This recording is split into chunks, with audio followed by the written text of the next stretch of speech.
Carl Johnson didn't step into Grand Theft Auto San Andreas as some ready-made legend ready to rebuild Grove Street overnight. Nah, he came back as the one who ran from it, the one who disappeared when everything fell apart. Back in 1992, CJ is out in Liberty City trying to stay low, working small jobs, keeping his record clean, doing anything to forget Los Santos even exists. Then that call hits him out of nowhere.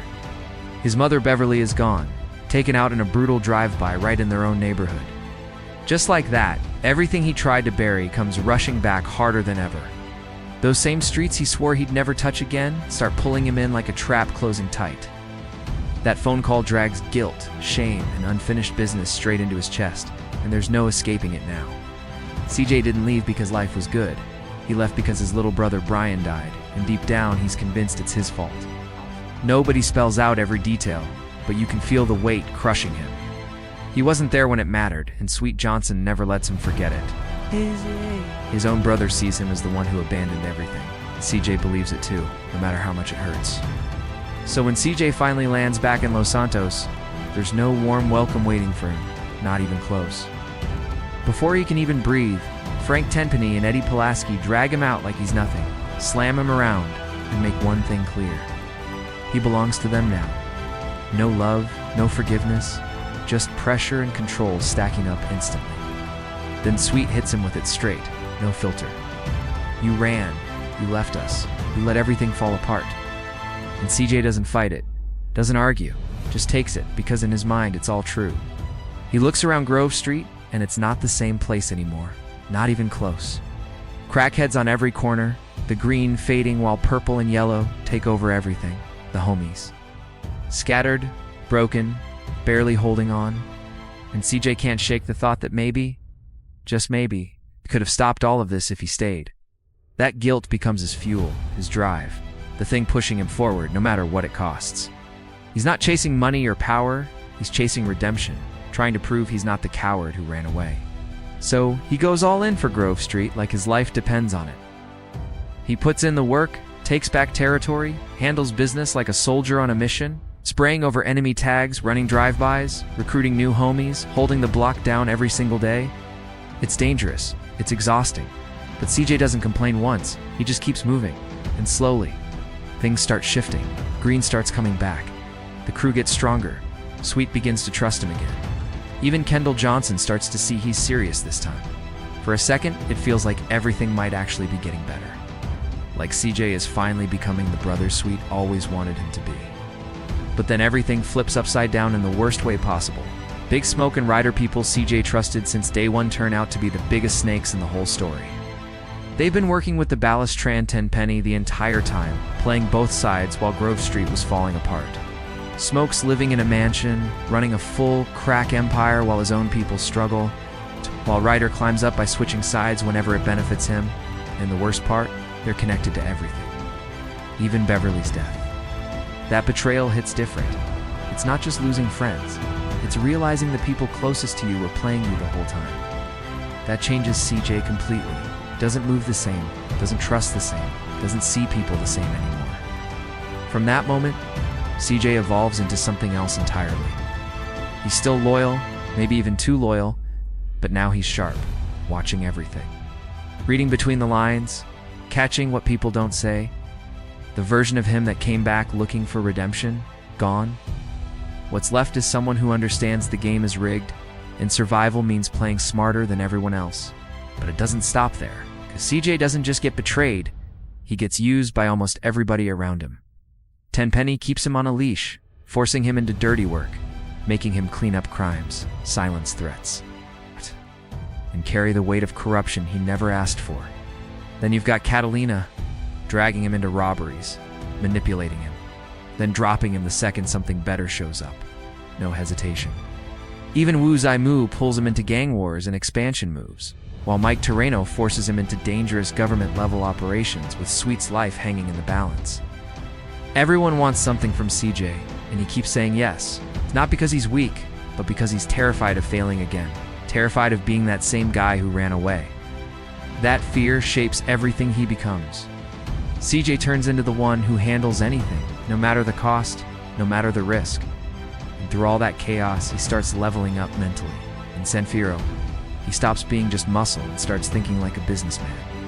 Building operations, running a garage, expanding into legit money moves, stacking assets across the city. He learns real power isn't just about violence. It's about control, strategy, and making yourself untouchable. By the time Las Venturas comes into play, CJ isn't just surviving anymore. He's moving like a boss, running casino heists, dealing with serious money, and playing the game at a completely different level. He's not scrapping over corners anymore, not chasing scraps of territory like before. Now he's moving with real power, the kind that changes everything.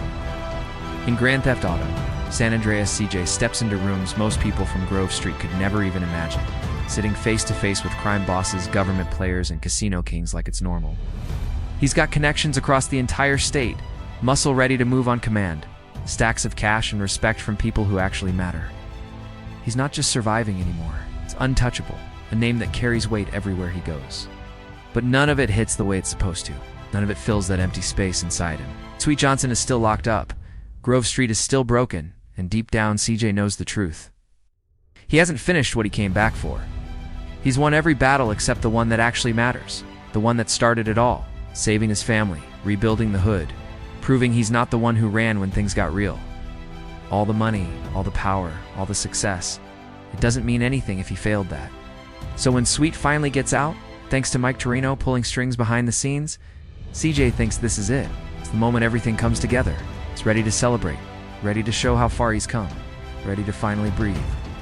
He could walk away right there, disappear into Las Venturas, live like a king, and never look back. But Sweet doesn't see it like that, not even close. Sweet looks at CJ and doesn't see success. He sees betrayal all over again. He sees a brother who got distracted, who built an empire while the hood crumbled, who chased money and power instead of fixing what mattered. He looks at the mansion, the businesses, the crew, and all he sees is CJ leaving Grove Street behind one more time. And the worst part? CJ can't even argue back, because deep down, he knows Sweet's right. That guilt hits him again, just as hard as the day he got that phone call about his mother. Everything he built suddenly feels empty, like it doesn't count for anything, so he goes back. No hesitation this time.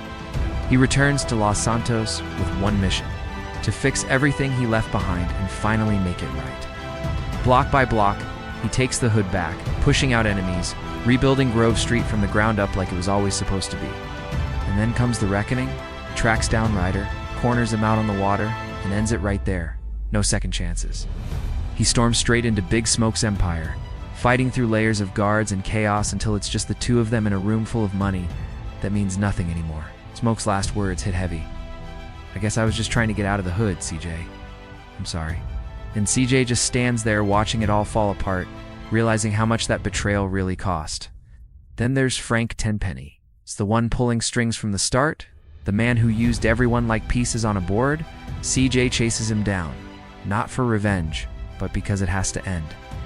And in the end, Tenpenny crashes, crawling out into Grove Street, dying in the same place he tried to destroy.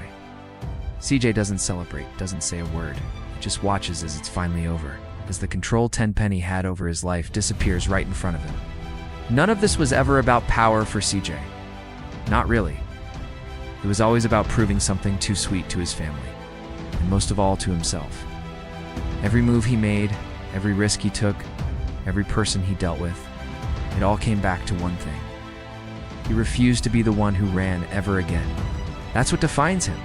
Not greed, not ambition, guilt, betrayal, and the constant fear of letting his family down.